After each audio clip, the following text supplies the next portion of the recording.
I'm involved with coaching over 30 odd years. I was calculating it up, coming up the road last night. 52 senior championship campaigns I have been involved in hurling and football since then, and I have won none of them. And I'm still here talking. And here's some ages for coming.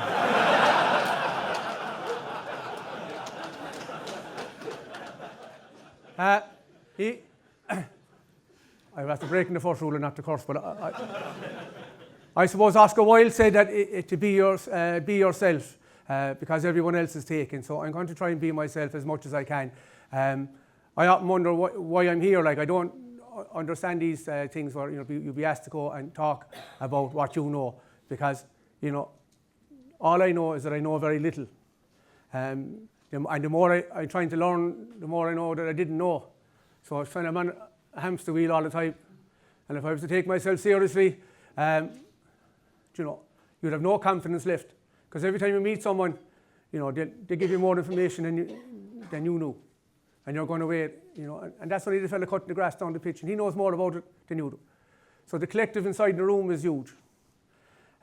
So I just be afraid that people think that there's a way of doing things, and that there's a right way and a wrong way, and that there's a way of being, and there's,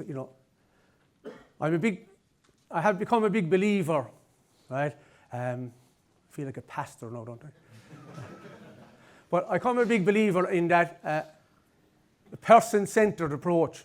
Now, it sounds great, and the reason why I gave that title is that Peter rang me from Crow Park. He said, will you give a talk? I said, Jesus, Peter. I said, will you go on and give a talk? I said, I will. What will you do? I said, I don't know, Peter. I'll let you know later on. And I got caught in the hop. I was actually bursting out of the jacks, right? And the phone rang, and he said, look, will you give a talk? What are you going to talk on? And I just had read something like person-centred. It's to be a person-centred approach to coaching. And I'd forgot what I told him, right? So some guy rang me the other day then looking for an interview on this person-centred approach. I know what he was on about. And he says, this is your talk, and. So, but basically it is a person-centred approach. And what it is about is putting the player at the centre. So it starts with a story. It starts with, I was a young fella running teams, and I was coaching, and I don't know what year it is, but I do know it was the year that the hand pass over the bar came in. So somebody in the room can remember that, but it was and I was running an under 11 team, and they were playing in an under 13 competition, right? And you'll be trying to win everything. At that stage, I was a young fella, and they were a reflection of me, and so on and so forth. So I remember telling the lads, like, the first fella that punches over the bar will get a Nixon shorts. Now, this is in the 1980s. In the north side of Cork City, you wouldn't have had a lot of fellas that would have been able to buy the Nixon shorts. So this is a big thing.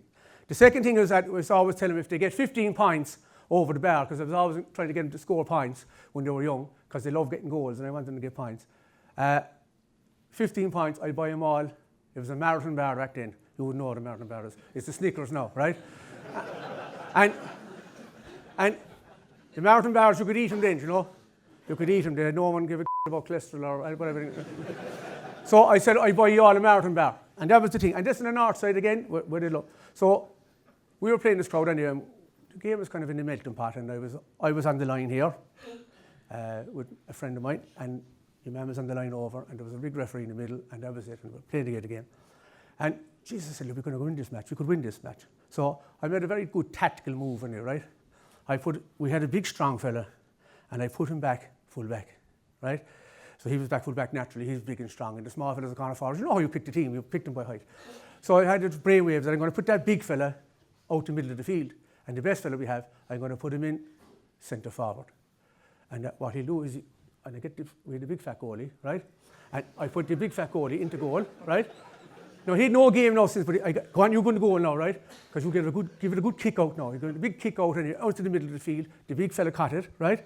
Came down, kicked it into the centre forward. It was absolutely brilliant. Centre forward came, got the ball, sold it around the centre back, down the pitch, sold it around the full back.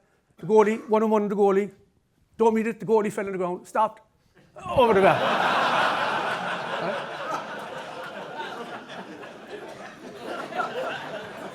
The first aid bag was kicked. Right?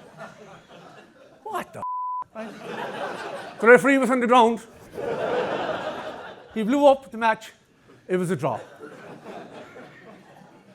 I was going to go back to our club. Now, we were very poor, right? In our club, like, we had a bus, and, you know, you'd go on the bus to there. So we were home. So an away under 11 replay was required. That was going to cost us €50 in the bus. Jesus Christ, I was going to get killed to the button. All the kids ran down to him. Yeah! Go, ask him, get him now, make sure you get him. I had no idea what to run about. And they were all celebrating. There was two things happened. One, he was the first guy to win. He was the first guy to win the Nixon socks. And the point over the bar means he got 15 points. And now we had 2 celebrations. And it was the first time, I'm going to get a drink of water. Actually, this is Prosecco. This is lovely. My assistant, Jesus Christ. Thanks, Colette.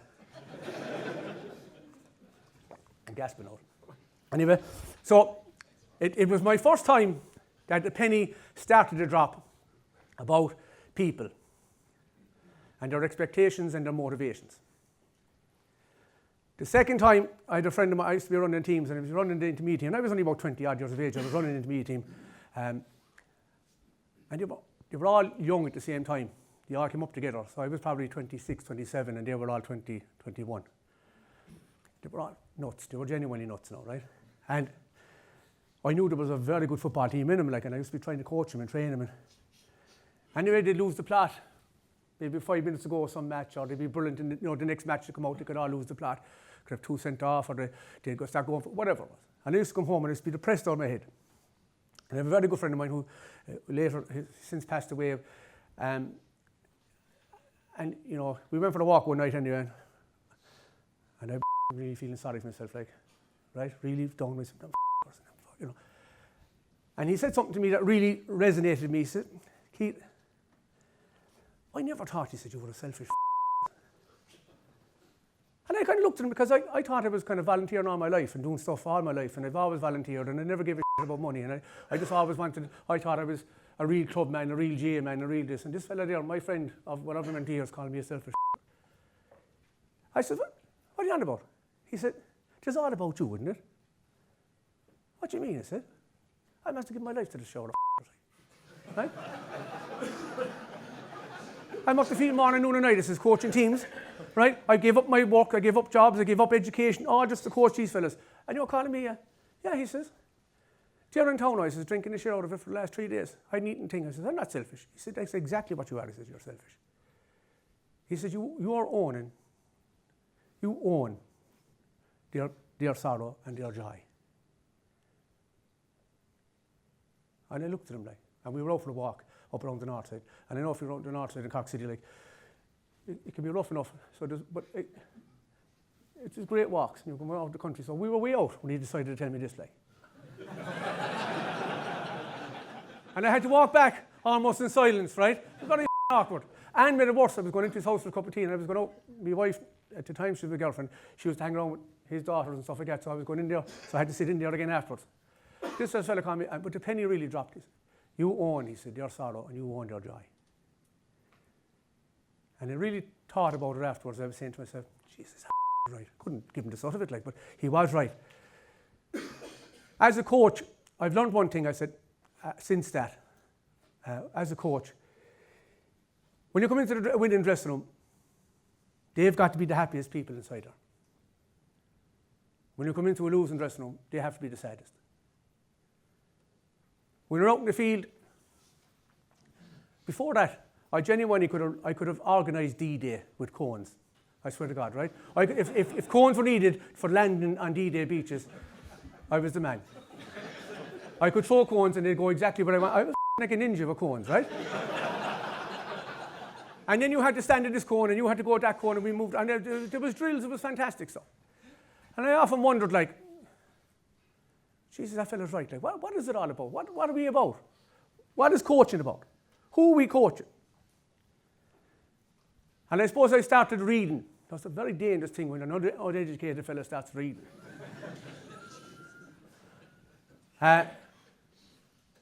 And then I started writing. That's real dangerous stuff, right? But I started reading and writing, and I found myself reading and writing about myself. Now that sounds very, after I'm just getting a lecture about being selfish, right? But I made the point is, what are my motivations? Who motivates who? I thought I was doing it for one particular reason, but was it about me? And maybe it was and maybe it wasn't.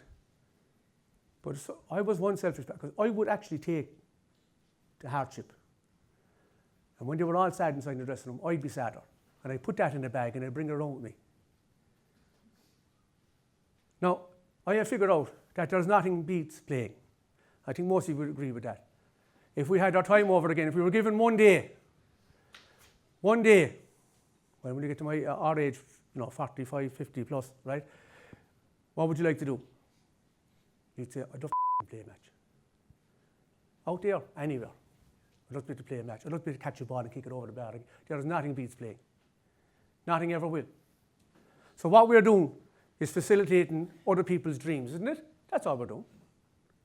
So if nothing beats playing, then coaching has to be a real kind of a secondary thing. Would you agree with that? It's secondary. You just want people to experience what you experience if you played yourself. But a lot of time we replace that playing, that competitive edge, with coaching. We replace it. It's like we replace it with golf. It's like we replace it with cars or women or whatever it is, right? We replace stuff. We're competitive animals. By nature, we're competitive animals. The reason we're not, like our cousins are still swinging on the trees and one of our ancestors came down off it, because we're competitive. And there's nothing wrong with that.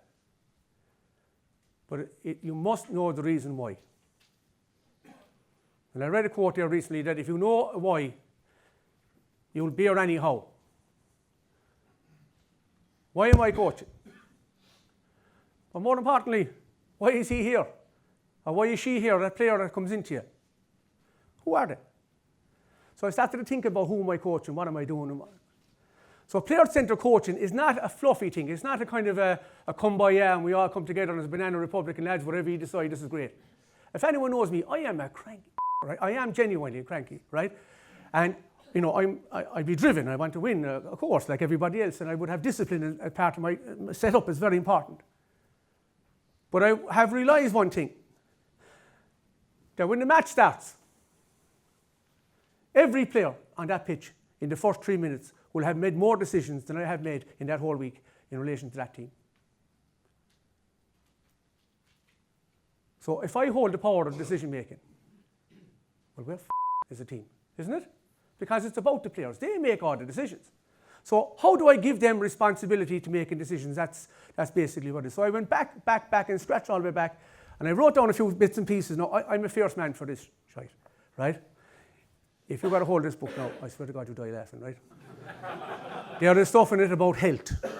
There is stuff in it about picking teams, right? There is stuff in it about, I just would write. I always keep a notebook, and whatever comes into my head, or if I'm reading something, I say, that's brilliant. I'd underline it, and I'd write it into the book, and I'd bring it with me. Because if I'm ever stuck inside a dressing room, I have something to say, right?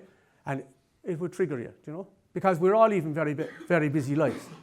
Like, you're coming into your dressing room, and you're running up to the pitch, and you're after fighting with herself or himself, right? Or both of them, right? Real. And you're worried about the kids, you're worried about work, you're worried about money, you're worried about loads of things, you're worried about the chairman. If that f***er's down in the pitch, I can't handle him now, right? You have two selectors with you and you can't stand one of them, right? You have a player that's on your team that has gone out with your ex, right? There's loads of things going on in your life. And you're running down to the field and you can be Tríla Céile sometimes. And then you're trying to plan the session, then everything is, so it's always good to have stuff written down. Just take out your book and open the page and say, geez, I'll go over that now tonight, that's great. And it's not a drill. Like a lot of fellas have drills written down. It's just something that at some stage inspired you. Some fellas said something that, Jesus, that inspired me that day. Write it down. Because you'll need that inspiration when you're going out onto the field. So there's a few bits and pieces I wrote down here. I've kind of done this two ways. I met with Peter and he was saying, Keith, we'll have a PowerPoint now and you'll have slides and you'll have all these things. And, you know, set it up and give it to our IT team and our IT team will set it up here and we'll have someone to flick the thing and you'll have a pointer and all.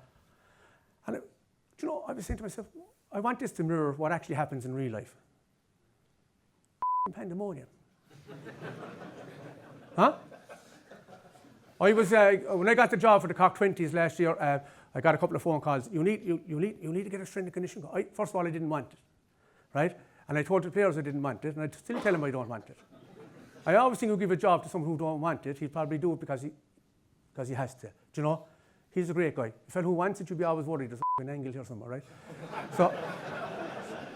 So anyway, I got the job and I was told to have a sports psychologist, I had to have nutritionist, strength and conditioning, the list, GPS, I was overwhelmed. I genuinely had a panic attack. Genuinely, you know, I was overwhelmed with the amount of stuff that I was to do, right? And eventually after a few days, and I sit down, I cut myself on, Keith, well, I'm dealing with people for 30 years, 30 odd years I'm dealing with kids this age. If I don't know them and no one knows them. And when we won it anyway at the very end, right? By hook or by crook, they won the competition. I made a real job of picking up the phone and ringing every one of them that had taught me I needed to do it. What was your man's name again? What's the sports what? I'll be fierce interested in having him now for next year because we really want to try. And then I came up here today, and I walked down and everyone was walking around and there were stands. There was weight stands, there was bag stands, there was breathable t-shirts, there was breathe-outable t-shirts. We can be absolutely overwhelmed and distracted about the amount of stuff that we have. And we forget the one thing that's important, that we're dealing with people. And the one thing that we have in common with them is that we're a person or ourselves. And most of us will be probably working with the people within our community. The people that we know so much about them, like we know their psyche, we know their collective psyche of the whole community that you're involved in. You know the people that you're in. And if you're not, like, you know, we're Irish people and we are a remarkable kind of a crowd, like. Do you know? You'd spot them a mile away. I was in London for the last few days I came, and you know, when I was over there, it was great to be anonymous. You know, it was fantastic. I see all sorts of creatures over there. It was fantastic, right?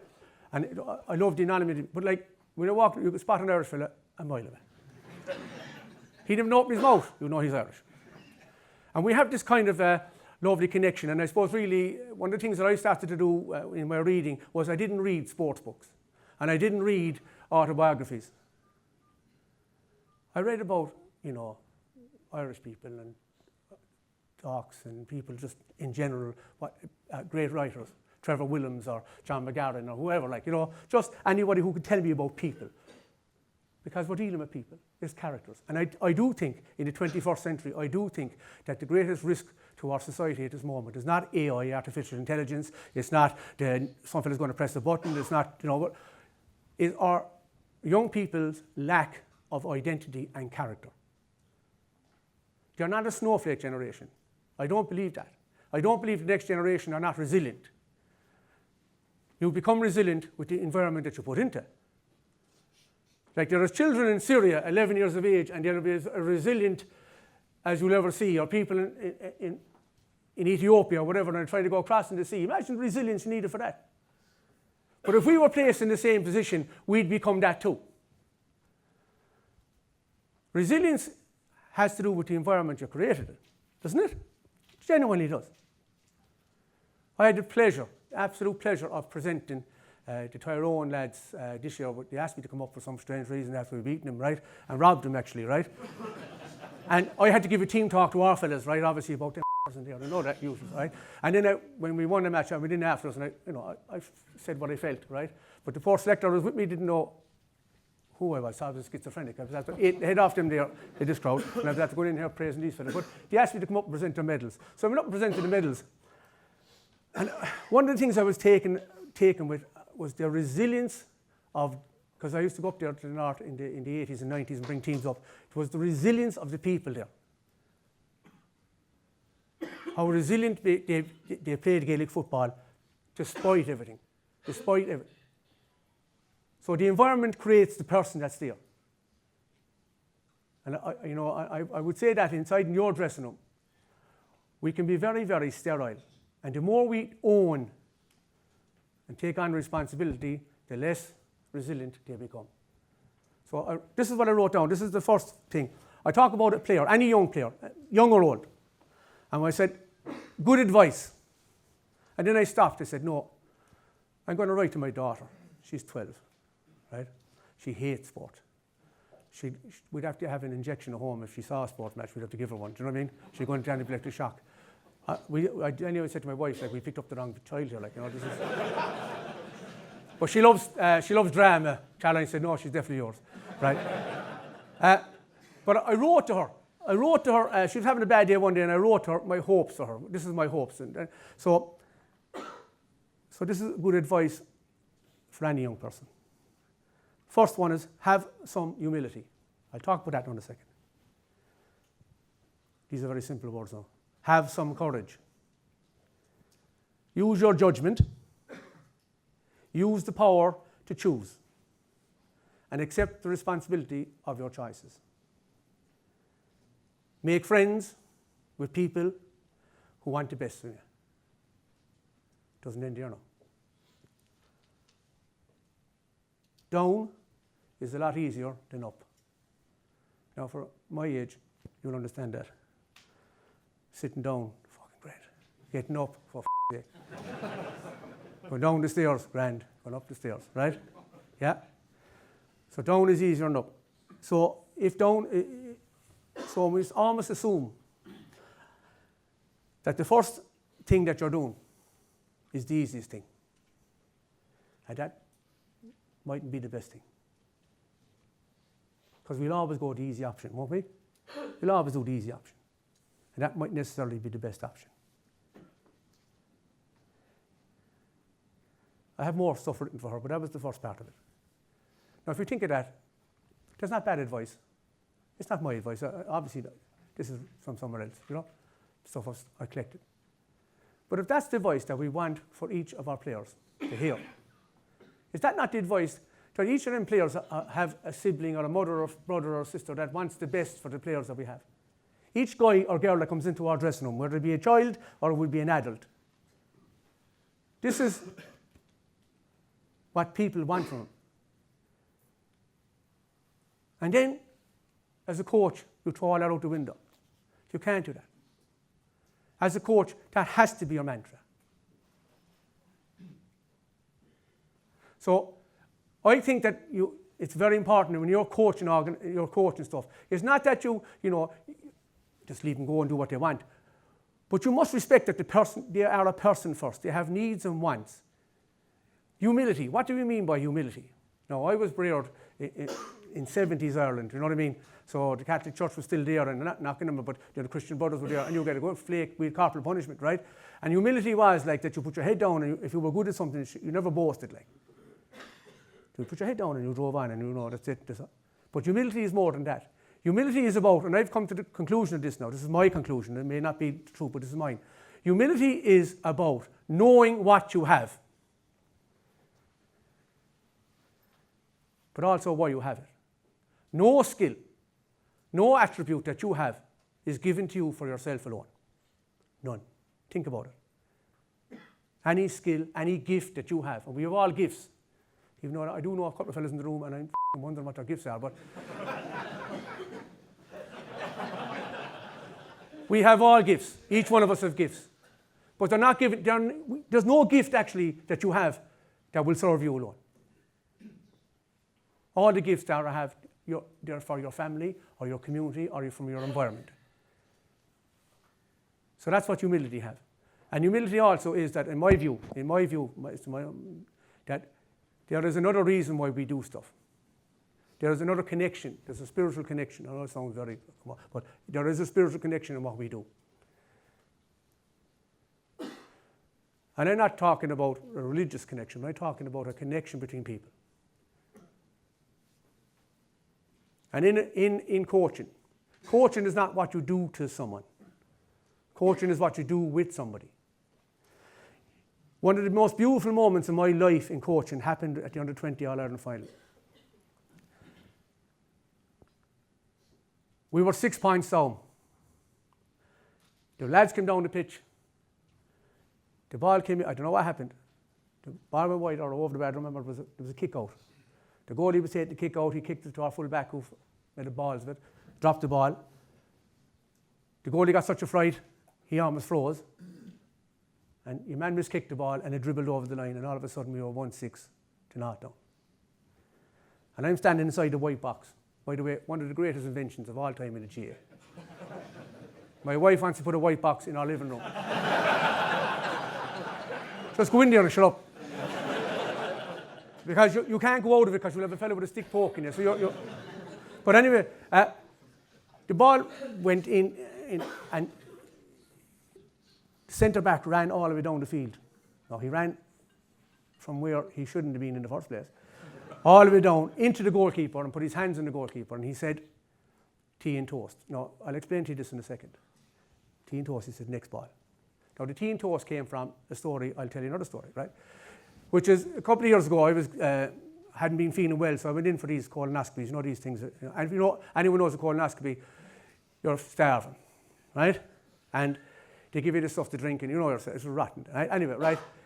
And you'll be just hoping that they're going to use 2 different cameras. You know what I mean? That's the, right? And anyway, you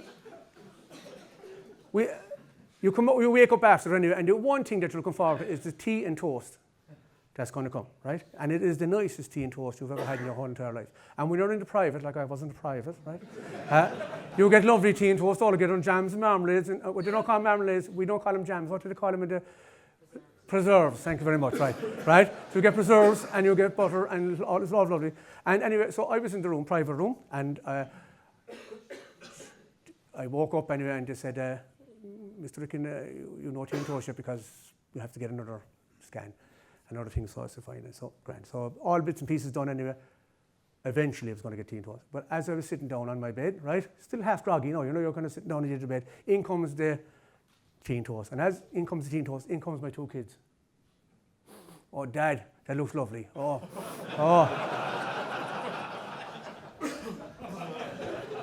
Go on, have some, right? And I normally look for coffee, but it was actually tea, and your man drinks tea, right? So they took the tea, jam and the toast, the whole lot.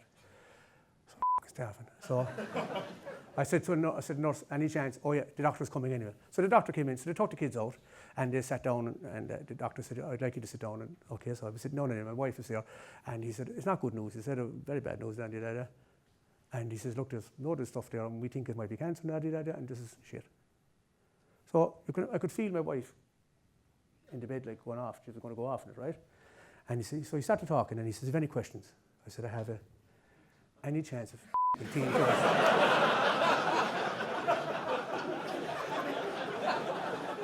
Now he looked at me, I got this poke in here. So he said, yes, we'll organise that certainly straight away, sir. And in comes 14 to the later, right? And a lash of it, right? So we were driving home in the car, and it was quiet, and she was driving, and the kids were quiet. We got the kids out of the car, and she said, just wait a minute. I said, okay. How the she said, could you ask for tea and toast? And I said to her, it was because it was the most important thing at that particular time. No matter what happened, he said, you know, I wasn't going to die in the next 24 hours of that, he said, but I was going to die of starvation. So I remember sharing it to the lads, so telling the lads the story. So I was telling them stories, and I told the lads this story, and I was telling them that no matter what happens, no matter what thing, the whole world goes belly up. You can only do the next thing, right? You can only do the next thing. So it's the next kick out, it's the next ball. It's the same reaction if it goes the other way. If all's going right, if everything's brilliant in the world, if you kick the ball that way and it's still over the bar over there, some days you have days like that, it's still the next thing. You still have to do the next thing. It's the exact same response. And at that particular moment, I could see the centre back run down to the goalkeeper, put his hands on his shoulders. And he went back out. And I knew, no, you couldn't have known what he wanted to say. I just knew and hear what he said. And he got the next kick out, and we up the field, and we got to go. So. And it's not that we won the match. It's that them at 20 years of age, 19 and 18 years of age, believed in something greater than themselves. They believed in something that we were fighting about for 5 months, about It is the next ball. You're not important, we're not important, the next ball is important. It's about the team, it's not about you. And it was a lovely moment because when you're normally dealing with young people, you know yourself, you're talking to them, and you're thinking, they're not listening to me at all. And they're probably not, and you're probably not. But the one time I said, I can't believe they listen to me. I can't believe they believe me. It was such a beautiful moment. And I met him afterwards, and I did say, I think I know what you said to him.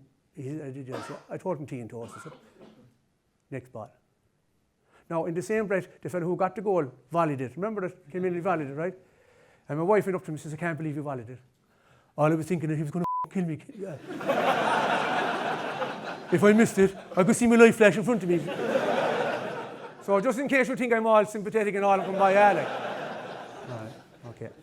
So, the other thing you're learning as you're going along here, lads, is that the importance of stories. The importance of sharing what you have yourself.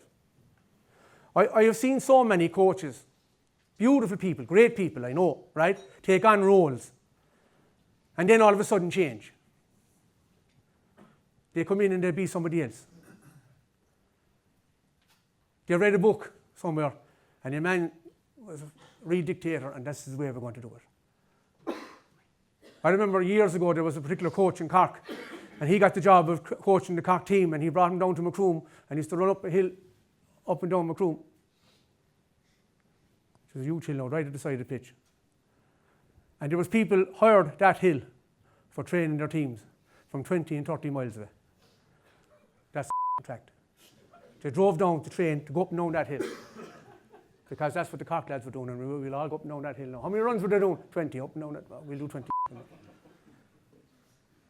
And they were trying to be someone else. They were trying to give speeches that someone else gave. And the one thing that unsettles anybody inside the team is that the coach comes in. Did you ever watch Lord of the Rings? Remember that fellow that was going on with the... What's the small fellow if you're going on with the... What's it? Gollum. There you are, Gollum. And it's the worst part of the film because you don't know what Gollum you're going to be looking at like. Is he the fellow, precious, I'm going to get the ring? Or is he the fellow that's going to help him? Now, could you imagine inside in the dressing room, when you're just coming into a dressing room, right? Guys who know you all your life or they think they know you, and then you come in and you're totally something different. Huh? You're a gender fluid coach. No. Do you know who to call you, what to call you? Isn't that so unsettling? Like? They must recognise you. They must know you. They must know that you know and they know that you are as imperfect as they are. That is the most important thing, that you're human. You're dealing with human beings. People, they talk that coaching is a science. Coaching is no more a f***ing science. The scientists lash down on it like. Go down there and you see all the science. The different types of t-shirts, the different types of weights, the different types. That's the science. They latch onto it and everything helps. Of course science helps. But coaching is an art. And we all have that art because we have survived to this age. So therefore we have to interact with different people, we have to work with people, so it is an art. And the more that you can sit back and observe yourself and understand yourself and understand the people in your community, and the more that you write down, and the reason why I tell you should write down, because if it's in your head, there's lots of things in our head, isn't there? There's things in our head, if anyone found out what was in my head, right? But there are things in your head that exist only in your head. What we want to do is to write it down, and when it's written down, it becomes real. It's now tangible, you can touch it. So if you write down stuff about yourself and who you are and what motivates you and who this fellow is and what motivates him. I was involved with a senior hurling team this year. They hadn't won matches for years, right? Everyone could tell me what they weren't. They weren't this, they weren't fit, they weren't strong, they weren't fast, they weren't hard, they haven't a clue, they don't know what to do. They could tell me everything that they weren't. And I said, well, what are they? I don't know what they are. They're useless. That's the truth now. And I was saying to myself, and I remember the first match, they were annihilated in the first match. And I came into the dressing room, and they were bawling crying. They were shattered. They couldn't talk. It was like someone had to die. And we trained the following week, and there was only 18 or 19 of them there, and there were 18 or 19 of them there trained. And I was saying, God almighty, these are most the bravest men I've ever met in my life. To get a hammer like that, I'd be on a J1 anyway, right? I'd have a torn hamstring. I'd be, you know what I mean? I'd made any excuse not to turn up. They turned up, and they cared. And that was the first thing that they had. The second thing they had, I went through the whole team. The goalkeeper, where he came from, you know, what he went through in his life. He lost a couple of stone. He really worked very hard to know all this. And one fellow was dyslexic, and he fought to get a 1-1 in university. He got a 1-1. Imagine how hard it is to do that, being dyslexic. Imagine locking yourself in the room, trying to learn everything backwards and forwards and trying to learn it everywhere so he could understand that. The full back and this and everyone, I went through the whole lot. So I went into the dressing room one day and I asked him all, I says, well, the guy you're marking knows this about you, and went through them all. And it was like a whole different team went out onto the field. Because you have to look at what you have, not what you haven't. A fucking Egypt can tell you what you're not. Huh? You don't need to know that. What you need to know is what you have. What skills have I got? What attributes have I got? How did I get to 26 years of age or 36 years of age or 14 years of age? How did I get this far? And you tap into that. And you can change one thing at a time. One of the things I do with the under-20s at the moment, I do with most of the teams I deal with. And it's a difficult process, but it's been very, very good for all the mobile processors because they text me.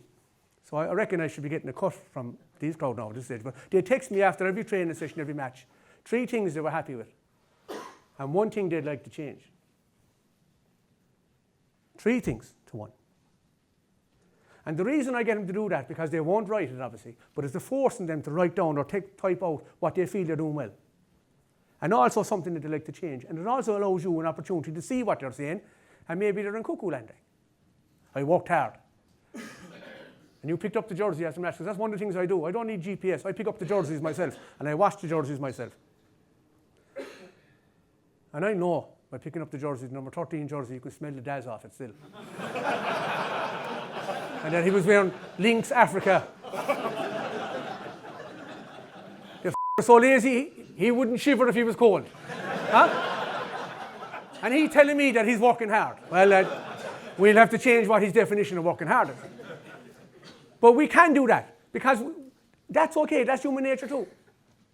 It's particularly a big thing with men, by the way. And they've done this in science, that men look in the mirror and a woman look in the mirror, and what a woman sees and what a man sees are totally different. The man sees himself ribbed and strong, right? The woman is looking for the faults, you know. And they're saying that in science and sociology. But I can tell you that it's a football team too, it's the same. Sometimes the boys see, you know, what they see is totally irrelevant. So your job as a coach is to try to get them round seeing what it is they should see. But by forcing them to write and forcing them to think, that's the first start of it. Okay? That's one of the things I do. The other thing as a coach is that we don't have to do everything. I have a motto.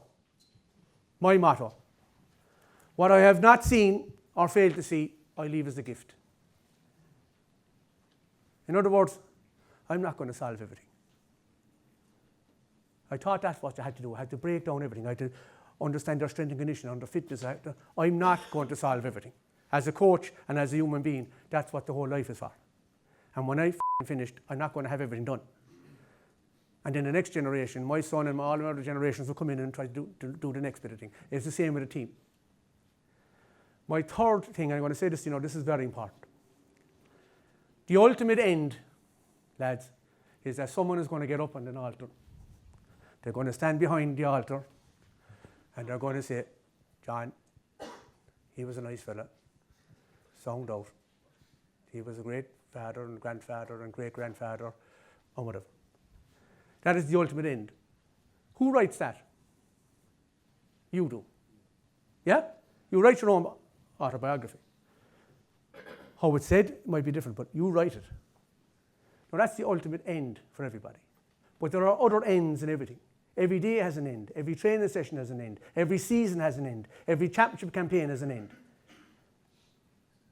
I wonder if they stood up now, today, at the end of the 2019 championship and said, our coach, or me as a player, and someone wrote about you, what would they say? More importantly, what wouldn't they say? What would you like them to say? And it wasn't said. That's the test for all of us.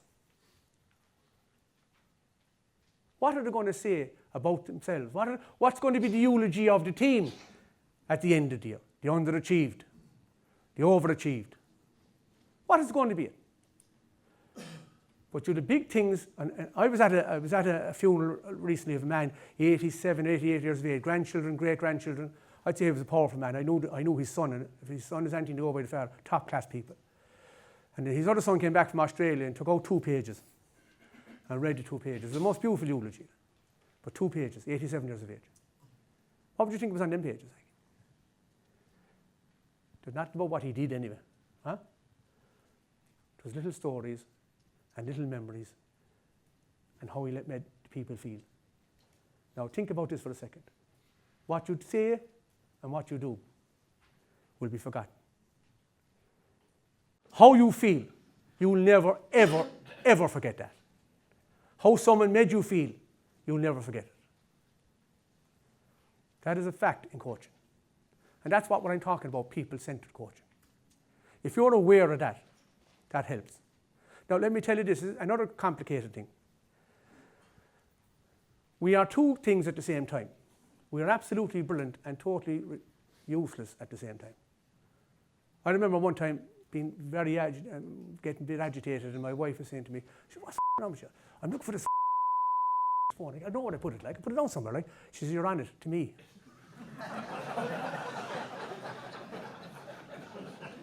Now this is just after being big spread in the papers after winning a Munster championship and coach of the month and all this kind of other stuff to be given in and fellas talking, and there I am looking for the phone and I'm on it.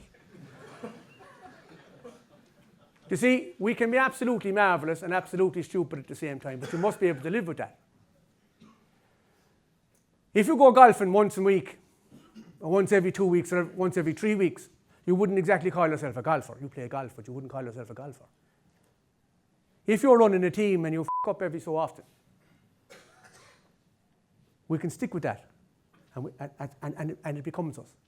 And yet, in every other facet in life, there's no way we'd call ourselves a f*** up in the same rules if we had the same apply for a golfer. If you're here, the chances are that you're a giver. And there are 2 types of people in life, as I see it, givers and takers, isn't it? Yeah? If you're a giver, you're giving to society. You want to make you feel you want to give something. Other people take. If you're a decent and honourable person, that's the first step. Don't ever lose that just because you made a balls of doing something at the night. You made a balls of a drill, or you made a bags of talking to a team, or dealing with a fella, or dealing with the club, or your championship team lost and you made a move in the line and everyone said they lost it on the line. You know how they lose on the line, but anyway, all right. But they lost the match on the line. They should have moved it. Very bad, very bad. And you're stuck with that, and you become that, and that defines you. There is one thing I've noticed. If you've got a cut or a wound, if you want to make it better, don't be picking at it. Treat it. Freud, supposedly have said, he actually said it a very long thing, but shorten it down, he said, what we don't repair, we repeat. We can't repair something unless we know what it is. But if you go poking at it all the time and keep at it and keep at it and at it, we infect it and make it worse. So you have to be able to be comfortable with yourself and your stupidity and your marvellousness at the same time. Because as human beings, we are bored. And the player you're dealing with is bored. Do you see that fella? He's nothing but a yellow. Well, did you hear footsteps behind him? He's gone. Right? Says, oh, grand, we're 10 points up. Oh, he decorated for you. He'll finish off 16 points. But see, when you need him most, he's a that fella. His father's a his cousin's a We label people, don't we? Yeah? Don't we label people? And we stick to that label. My first and foremost premise is that when a young fella comes into a dressing room, whether it be the club dressing room or the county dressing room or an under-14 dressing room or an under-21 dressing room or an under-junior B dressing room, he's made some effort to get there. And he's there for whatever reason he is, but he's there for a good reason. You have to know that reason. And if his uncle is a You must look at this young fella as in a person-centred approach, is that you have to put him first. Now, it's very easy to like the fellas that you like, and very hard to like the fellas you don't like. But you're not asked to like people, you're asked to love them, and there's a big difference in that. Now, I'm not talking about love now, you know. Love, for me, is choice. Making the hard choices. Listening to a fella that you don't like, and leave him say what he has to say. Doing things that you don't want to do. Changing who you are. You know, changing important things who you are. Like, I'm fiery. Anyone knows me, lads will tell me, I could flip off the hedge in a second, you know. I have a stats man, he's afraid he actually thinks I'm going to kill him or choke him, right? He goes to the other fellas, tell him if he comes down to me one more time, right? I would be fiery enough, like a big, you know. And, you know, I've been on national television throwing slaps the odd time, and, you know, little things like this have been, yeah. So I haven't been perfect as a coach, and I went to you know, these code of ethics thing here in Croke Park. I went to that, and they wanted me to be a tutor in it because they thought I'd be a great tutor. So I went up and sat down to it. I looked at everything, and there was probably 2 things on that list that I didn't do.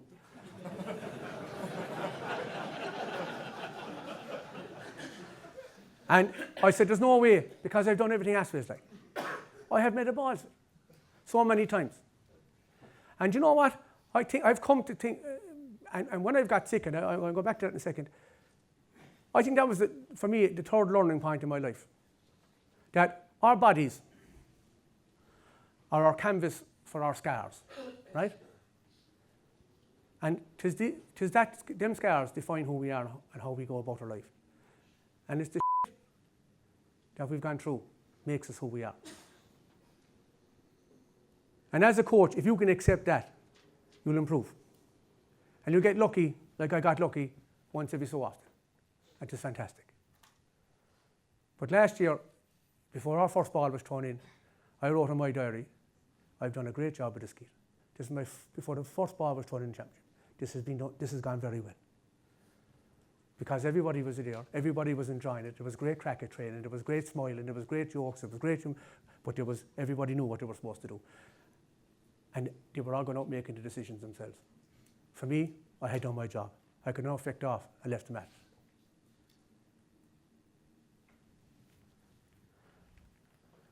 So, no value, no meaning. I wrote this down. No value, no meaning. If you have no value, if a player has no value in what you're doing, or if you have no value or you don't put a value in what you're doing, then therefore there is no meaning in doing it.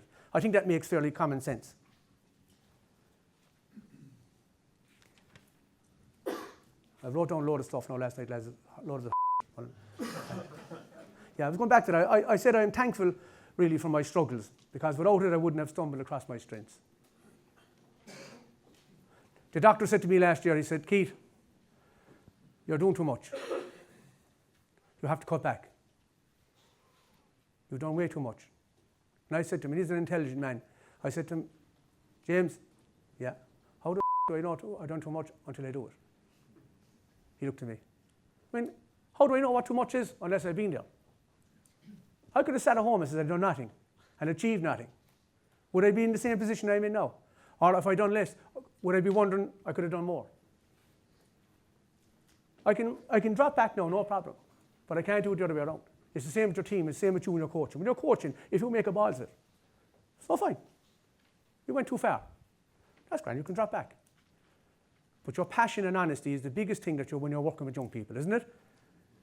You know, I can't believe that, you know, I mean, I watched match the day, or whatever it's called, the Sunday game, whatever it's called, right?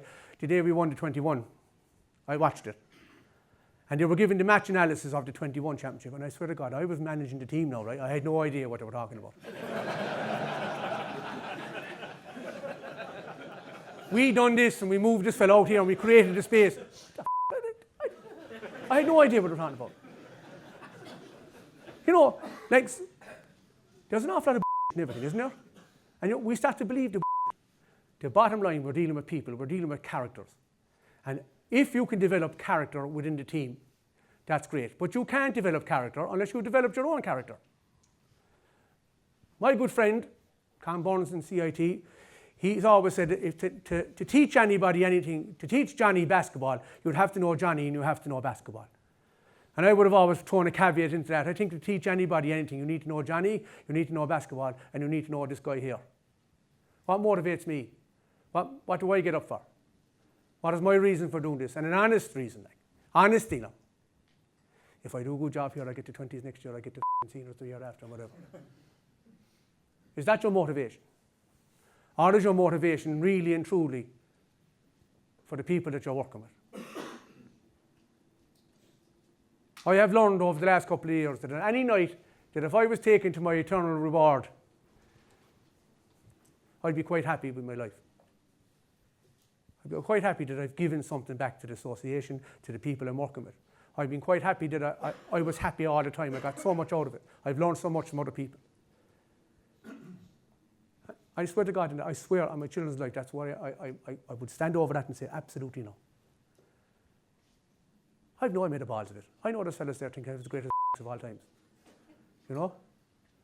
I have a friend of mine who I don't know why he's my friend, because every time we meet and he gets drunk, he tells me, I remember the day you told me, I told you I'd tug off if you were stuck, and you said, look, there's only an injury crisis we have, not an epidemic.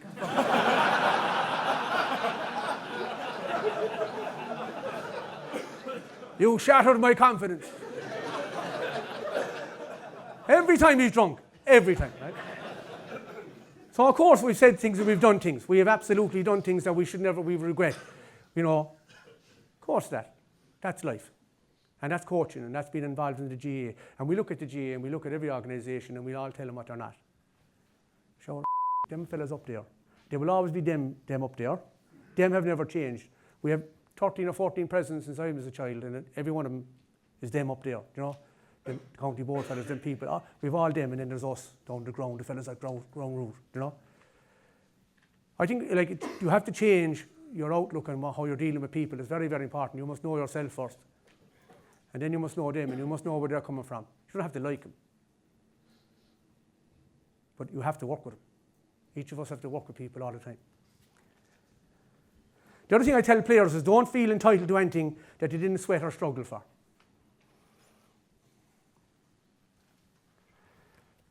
I give you an analogy. I'm from the city, right? But I actually lived about a stone's throw away from a farm. So there was always a smell of cow and the whole lot, right? There was always, you know, slurry, and they were spreading slurry, and the windows had to be closed, and everyone was giving out. No, like, and if you think about this analogy for a minute, slurry, like, there's no one. I can't imagine a farmer. Job today, no boy, slurry. You can't wait. Hey, boy, the smell clears up your lungs. And no one wants to be dealing with, like. His wife knows that he's going to spread it. She's reeking because she can't hang out the washing, and she can't do anything again. Everything is closed and everything, right? Their neighbours. If you were the grass and you had thought, you're not going to be saying, yes, I'm going to be covered in today, I'm looking forward to this. No one wants it. But everyone knows, without it, there's no growth. If you think about your own life now, and the things that you have achieved in your own life, most of them came out through through things that were fired up on top of you that you didn't want. Yes? You didn't want them, and they were fired up on top of you. We have to create a coaching environment that's not sterile. We have to create a coaching environment that allows for to happen. And we have to create an environment where when it does happen, players must try to think themselves out of it. Now, that's not just important for the GAA. That is important for the young people that we're dealing with. Because when they go through life, at this moment in time now, there is a perfectness everywhere. There is a perfect way of happiness. Be happy. There is a perfect person. There is a perfect way of family. There's a perfect way of being. And we know that that doesn't exist like. There is no such thing as a perfect family, no perfect way of being. There's not.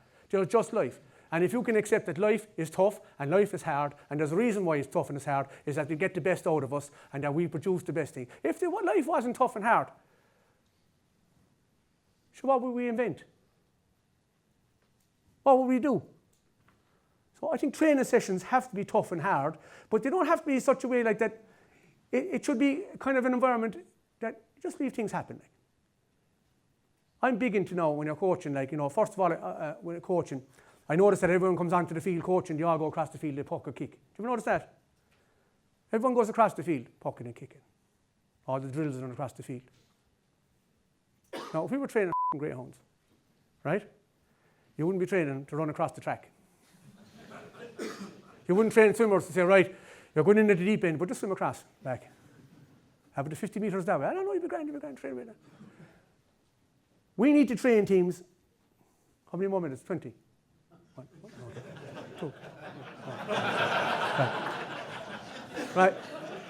We need to train teams as they play. We need to create the environment that will happen. We don't need to have regimental drills where everybody knows exactly what they're going to do all the time. When I hear managers saying, look, we have a system of play, everybody knows what we're going to be doing, everyone knows where we have to go, we create shape, we work hard for each other. You don't know what's going to happen in the match. Like. If you knew what was going to be happening in the match, you'd invest your money in doing the lotto. You know what I mean? You'd be doing kind of stuff like that, psychic bag or something. We have no idea what's going to happen in games.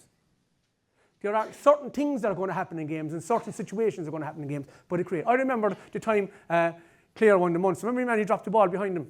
I can't remember what his name is, the one that beat Kerry in the Munster football final. He dropped the ball behind him and he flicked it over the bar with his heel, right? I remember Fernand Murray down the park trying to do an overhead kick. And I remember kids afterwards all trying to do it. Don't anyone tell me they taught him how to do that. Yeah? Oh, that was something natural. That is freedom of expression. The beautiful moments. No one taught John Fenton how to hit the ball 70 yards on the ground right into the back of the net. No one saw it. No one taught him that. It was just a natural reaction. And so much natural reactions happen on the field. I think we have to create that environment on the pitch.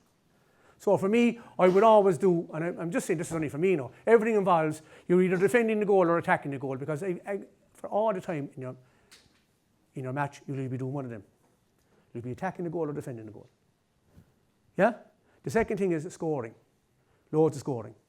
Because ultimately it is about getting more scores. I mean, if I was gonged in and I came from deepest darkness, the Congo, and I came out and I never saw an oven in my life, and I saw just hurling a football match out in front of me, I'd ask, what is this? And you'd say, well, see that tribe there? They must get the ball between the posts more than that tribe. That's it. Simple as. And they play up and down that way. He won't ask, what about the blanket defence? And you would say, my wife was at a Westlife concert, there was 60,000 people at it. There was 40,000 on the pitch and she was able to get from there to there with a bottle of Corona without spilling any for it. Maybe she has the answer for blanket defence.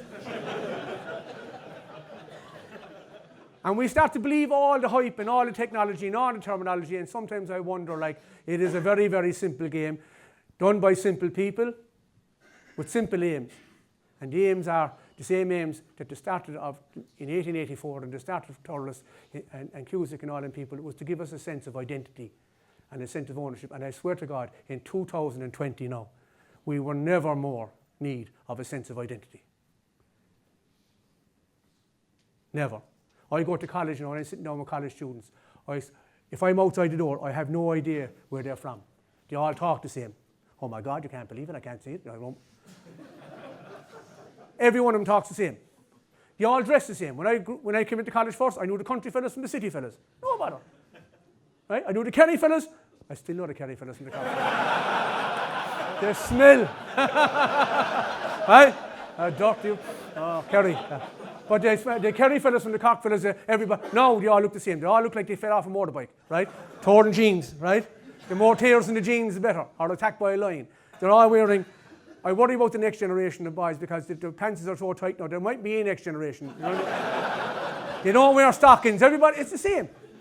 And they lack their sense of identity and where they come from, what you do. And then after 4 years in college, they come up to us and say, Keith, I don't know what I'm doing. I don't know. They don't even look. They don't even ask. We're presuming that they're thinking about stuff. They don't think about stuff. They haven't time because there's so much other people's stuff they have to watch. Facebook, Instagram, TikTok. I don't know what TikTok. I don't know what other stuff is on there, right?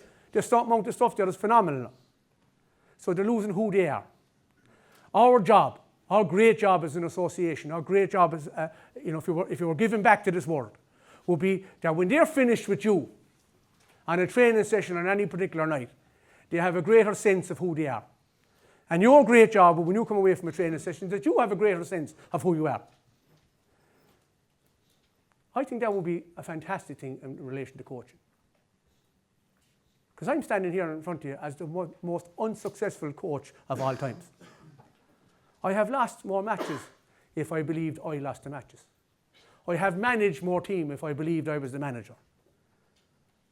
And I'm one of the happiest men in Ireland because I have journeyed with so many people and so many things and so many young people over the years. I've been very lucky to be in that situation and to see them grow and see them develop and see them come to who they are and feel that I have made some form of contribution. I'm nearly finished. Finally, I know John Moyler's inside are doing match analysis. He'll kill me now for saying this. And they do match analysis and other people doing scientific stuff. But I'm going to say this to you. When it comes to learning from our experience, the true gift of memory is not that the past is accurately recorded, but rather is... Please make your way to level 5 Hope Suite. So I'm going to start again. It says, when it comes to learning from our experience, the true gift of memory is not that the past is accurately recorded, but rather it helps us prepare for the future. I'm going to tell you something. When I was young, my grandmother, God be good to her, used to make the most beautiful rice puddings, the old way, like really covered in brown sugar, and oh my God almighty, in the Pyrex dish. It was the smell you come into, right? So when I was about 8 or 9 years of age, maybe 10, and my sister, about 6 years between us, so she was about 3 or 4, right? So up there was the rice pudding on top of the stove, right? So I went over, oh my God, and I was going to stick my finger into it. I didn't realize she just had taken it out of the oven, right? So I didn't stick my finger into it, I stuck my finger onto it, right? I burned the hand out myself, right? Jesus, I bawled and crying, right? So I'm in dark getting water, and there's my little sister going along with a wooden spoon. She had learned from my mistake. Wasn't it beautiful? She had learned. This is yeah, I'm not going to get burned. She was 3 or 4. I remember being jealous for years afterwards that she at 3 or 4 was more intelligent than I was. I suppose one of the last things I want to share with you is this. When things break down, as they do, what often has been ignored rushes in. When we have been careless and let things slide, what we have refused to attend gathers itself like a rat and bites us. And often at the worst possible moment. Now, I'm not talking about matches. I'm talking about everything. If we don't look after ourselves, if we don't look after the elephant in the room, yeah, we've got to be really, really important that, you know, we're honest and open with ourselves. I would give you advice, I'll say it again, write what you think and put it down. Write about the team you're dealing with and put it down. Write about the people that you're dealing with and put it down. And then set your goals. Because you could be doing a great job in a junior club, keeping the whole thing together. Everyone else thinks you should be winning the county and up intermediate. And the fact that you're getting fellas travelling every Friday night from all the parts of the country down to you to train with their club and getting back in and getting involved and meet their families, doing all the other things and come from college and all that could be an achievement in itself. I don't know how many times you laughed inside in this. Laugh with me or at me. But if we don't laugh with our players, if we can't laugh and have a crack, if we can't tell stories, if you can't relate to them, you shouldn't be coaching. If you think this is a serious thing, lads, this is not a serious thing. The children's ward, cancer ward in any of the hospitals in Ireland are serious things. The homeless people are serious things. This is a pastime. But it's a fantastic pastime in that we can have an influence on the next generation of people that come in.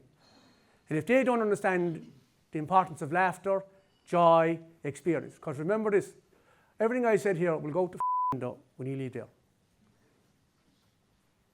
You will forget most of it. I know that. People from Cavan and other people up the country won't have a clue what I said anyway. And they're laughing because everyone else is laughing. So, but you'll all remember this. Do you know what? One of the worst experience I had, like. And I'm talking about human experience. I'm talking about just that joy of being involved and that joy of being, and that.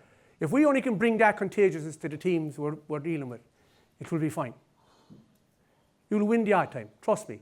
Even after 50 odd campaigns, you win the odd time. But the joy you have going along will be absolutely and utterly just, it will carry you. You know, the next life, well, it's got to live up to better than this life, because this life has been great. We get the opportunity of dealing with people all the time. They'll break your balls, yes. But they'll also make you laugh and make you cry, and you enjoy it, and you know that you're given a purpose. And I think that's what the beauty of the GAA is. And if anything you go away with anything, I would say that, go away with that. Whether you like it or not, you're doing God's work. Whether you believe in it or not, he doesn't care. He's having a great laugh at you because you're doing his work anyway. You're doing great work. You're giving it to the community. You're making the next generation better. And it does have an impact. And finally, I can't believe you paid to listen to this. But if you are making a contribution, you know, I will say this. Go back to your clubs. Go back to your communities. Tell the stories. Have the laugh. And enjoy it. Thanks very much indeed.